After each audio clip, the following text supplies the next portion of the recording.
this week's Boruto episode was pretty tame. I didn't really care for it all that much. And the previous episodes of this arc, especially where Kawaki Hin was actually interacting with Kai and others, I thought that was more entertaining than this episode. This episode, it was the first half of it was pretty funny to laugh at, but not for the right reason. When we see that Hana Sensei is actually threatening Kawaki, saying, "If you kill me, you kill the actual Hana Sensei," so she was trying to prevent Kawaki from actually trying to kill her and just stall for time so that boat can come and they can actually just kill everyone there. And while that's nice that Hana Sensei actually went to the effort to actually make a whole dome made of paper to actually trap them until the boat comes. Like, that's cool and all. It's just kind of funny to me how she was really trying to act like she is Conan. Like, it was so hilarious to me how her ways in using paper style or whatever you want to call it, paper related jutsu, it's kind of an insult to Conan. 'Cause Conan, she would be able to do this in an instant. She would be able to do this far more easily than what Hana Sensei could currently do. And I do think it's kind of funny how she went out tragic. Like the fact that we did see Himawari use her Byakugan, and we actually did see Kawaki actually, had places trust in Himawari. The fact that Himawari actually convinced her, and Kai actually convinced Kawaki to not actually kill Hana Sensei, to actually be in support of Hana Sensei, and he actually, is more respectful, more, aware of people's feelings. I really appreciate that about Kawaki. Because Kawaki, he's still an awesome character. Even if this wasn't the best send off for this arc, I still think that this arc did a lot of good. But the fact that we actually did see Himawari actually using her Byakugan again, I thought that was pretty cool. That we are probably going to see more Himawari related stuff with use her Byakugan again. I do think that definitely for sure going to happen because Himawari is just an awesome character, and I can't wait to see what they're gonna do with her character in the manga, or maybe in a movie. That'd be especially good because they're not gonna expand her character in the manga. They should at least do the movie, I feel. But regardless, I'm getting off track. The fact that we actually did have the whole class actually rallying themselves together to actually reject the other Hana Sensei, get the old Hana Sensei to come back and seal her evil side away, if you will. I think that was pretty cool. I mean, I don't know. You can't really have someone come back from the evil side without some sort of rally of sorts. So, I mean, I kind of expected that. It just what you see, what you get from the episode. I mean, I mean, if you watch Naruto, you kind of expect this to a degree, and I did find it interesting how the boat actually does come with full of Jonah enemies, and I find it interesting how those the Nambu Black Ops actually managed to defeat them. And what's crazy to me is seemingly it wasn't Sai who defeated them. It was just those kids, and and I gotta get credit. Hoki is cool. I don't really remember the other kids all that much, but Hoki is pretty cool.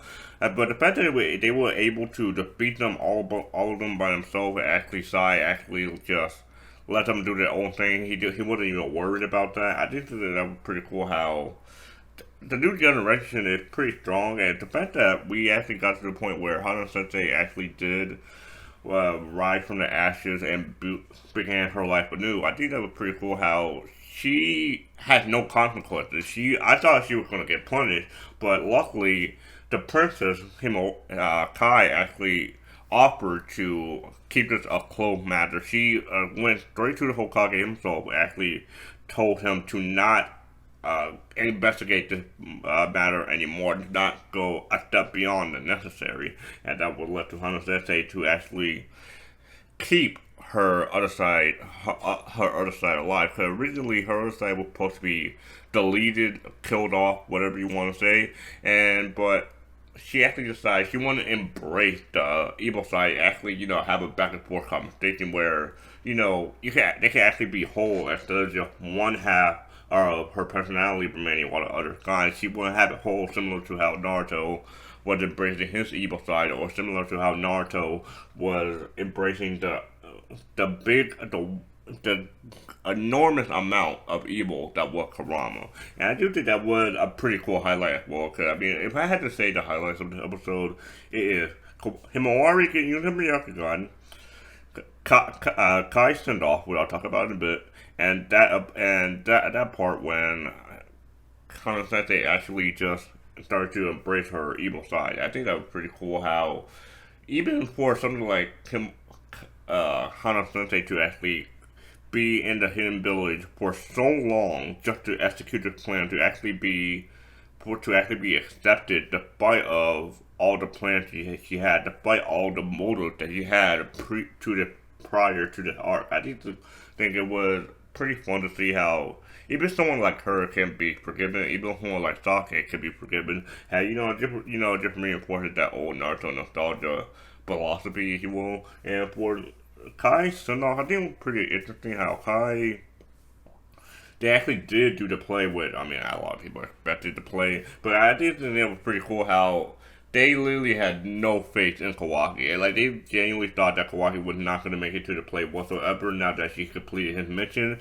Himawari and Kai were the only two that actually believed in Kawaki, and I do think that was pretty cool how Kawaki does have some followers. He does have people who actually, invest their time in him, their trust, their friendship with him. Man, I do think that's pretty cool because again, Kawaki, if you get to know him, he's a pretty awesome guy. I mean, he is a scientific ninja to a human form, but he's still a reasonable guy to talk with, and I think that's an awesome sight to see. I would personally would love to talk with two Kawaki if I was in the Narutoverse. So I would talk to Kawaki, Naruto, and Sake. Boruto another day, but mainly those three. And I can the fact that we actually got to send off for Kai, and I know I'm all over the place, but this episode was pretty interesting to see, especially for the second half of this episode where Kai actually she actually did go way back to the land of bamboo. But the thing about the land of bamboo that doesn't make any sense to me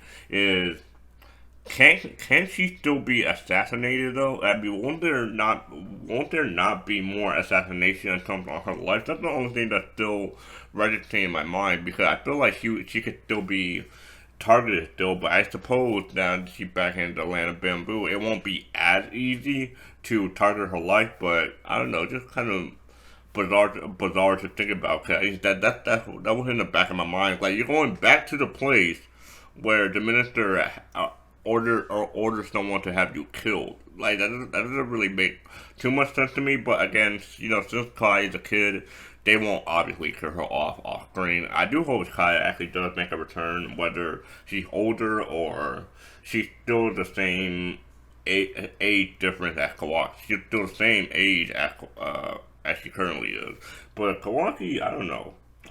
I think, Kawaki, it really did add an extra layer to her personality, similar to how Hana Sensei had an extra layer of her personality, the evil side.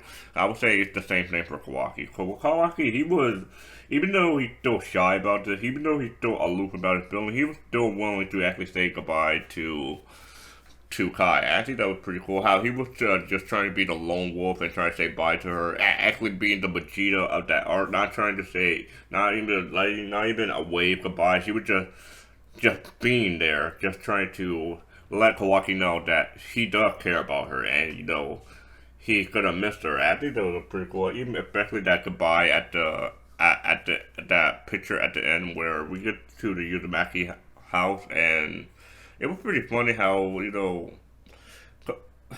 despite Kawaki's flaws, he was still pretty happy about that picture that he took with the gang, with the academy, and he still had his own memories before the end of the Shinobi War. And I think that was a pretty cool highlight to see. But regardless, this episode was pretty fun to see, mostly the second episode. And I would like to know your thoughts on this arc and this episode as a whole, and I'll see you guys on the next one.